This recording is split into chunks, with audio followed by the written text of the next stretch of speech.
السلام علیکم ناظرین، میں ہوں آپ کا ہوسٹ ابراہیم پیرزادہ، اور ہمارے ساتھ آج پوڈ کاسٹ کے اندر ایک ایسی شخصیت موجود ہیں جو کسی بھی تعریف کے محتاج نہیں ہیں۔ شیخ الوظائف حضرت حکیم محمد طارق محمود مجذوبی چغتائی ہمارے ساتھ موجود ہیں۔ انہوں نے ہمیں اپنا قیمتی وقت دیا۔ سر پہلے تو بہت شکریہ، آپ نے ہمیں اپنا قیمتی وقت دیا۔ پہلے تو یہ بتائیے کہ آپ کو شیخ الوظائف کیوں کہا جاتا ہے، اور وظائف کا جو حصول ہے وہ کیسے آپ کی زندگی میں ممکن ہو؟ دنیا کا سب سے بڑا وظیفہ قرآن ہے اور میرے آقا کا فرمان ہے۔ کائنات کا سب سے بڑا وظیفہ قرآن پاک کی ہزاروں آیات اور فرمان مصطفیٰ کی لاکھوں احادیث، یہ وظائف ہے۔ چونکہ میں اس کو بیان کرتا ہوں اور اسی میں ہی سے بیان کرتا ہوں۔ اچھا، بعض اوقات نا بعض لوگ کہتے ہیں اتنے وظائف کہاں سے آ گئے؟ وہ سچ کہتے ہیں، وہ اپنی ناواقفیت کی بنیاد پہ کہتے ہیں۔ میرے حضور نے اپنی ساری زندگی میں دو زندگیاں دی ہیں، ایک اسباب کی، ایک مسبب الاسباب کی۔ اسباب کی زندگی یہ ہے کہ پتھر ہے تو اس پہ کدال مارو، اس پہ پھونک نہ مارو۔ کدال مارنے کے بعد پھر وہ 5 گھنٹے کی میرے آقا کی دعائیں بھی ثابت ہیں۔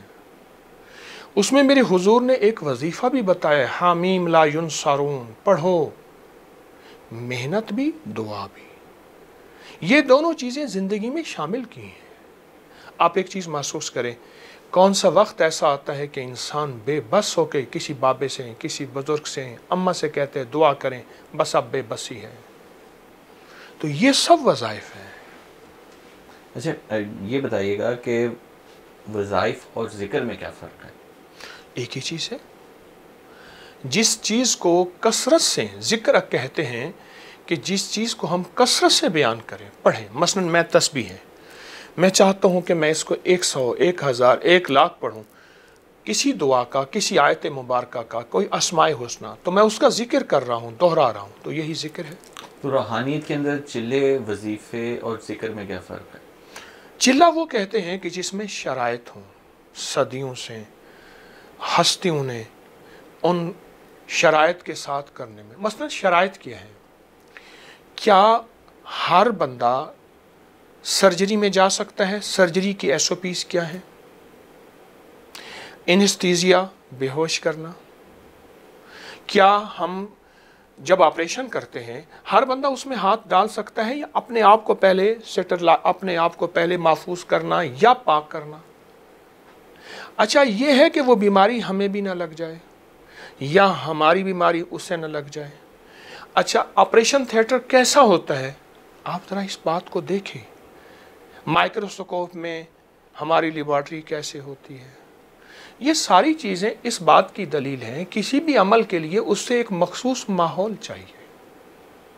اس ماحول کو بیٹھ کے اللہ کی یاد میں لو لگانا، توجہ دینا، دھیان دینا اور یکسوئی کا حصول، اس کا نام چلہ ہے۔ اچھا، یہ بتائیے گا کہ ذکر جو ہے اس میں کیا فرائض ہوتے ہیں، اور اس کے ساتھ ساتھ یہ بھی بتائیے گا کہ کیا ان کے ساتھ گناہوں کو چھوڑنا، جیسے کہ حضور کی حدیث مبارک ہے کہ زنا جو ہے وہ رزق کو کھا جاتا ہے، ایک جانب آپ گناہ بھی کریں، اس کے ساتھ ساتھ آپ وظائف بھی کریں، کیا یہ وظائف کی وجہ سے ان گناہوں کی بندش ہو پائے گی؟ آپ نے بہت اچھی بات کہی کہ گناہوں کا چھوڑنا خود سب سے بڑا وظیفہ بھی ہے، گناہوں کا چھوڑنا خود سب سے بڑی دلیل بھی ہے اور تقوی کا ایک کمال ہے۔ ابن عباس رضی اللہ تعالیٰ عنہ سے کسی نے پوچھا، ایک شخص وہ ہے جو عبادت تھوڑی کرتا ہے پر گناہ نہیں کرتا، ایک وہ ہے جو عبادت زیادہ کرتا ہے، گناہ کرتا ہے، آپ کو کون بندہ پسند ہے؟ فرمایا جو عبادت تھوڑی کرتا ہے، گناہ نہیں کرتا، مجھے یہ پسند ہے۔ اچھا، یہ بتائیے گا کہ ذکر اور وظیفہ کیا انسان کو اس کی منزل تک پہنچا سکتے ہیں؟ کیونکہ دینا تو اللہ کی ذات نے، اور اس کی مرضی وہ دے یا نہ دے، لیکن اس نے مانگنے کا حکم دیا ہے۔ اگر مانگنے کا حکم دیا ہے، ہم مانگیں گے تو ملے گا۔ ادعونی استجب لکم، میرے بندو مجھ سے مانگو، میں عطا کروں گا۔ اور پھر انسان بے بس ہو کے، کون سی ایسی جگہ ہیں دنیا میں جہاں انسان بے بس ہو کے تسبیح اور ذکر کرتا ہے؟ آپ کا کیا خیال ہے ابراہیم صاحب؟ بے بس ہو کے، اور میں بے بسی کی جگہ بتاؤں،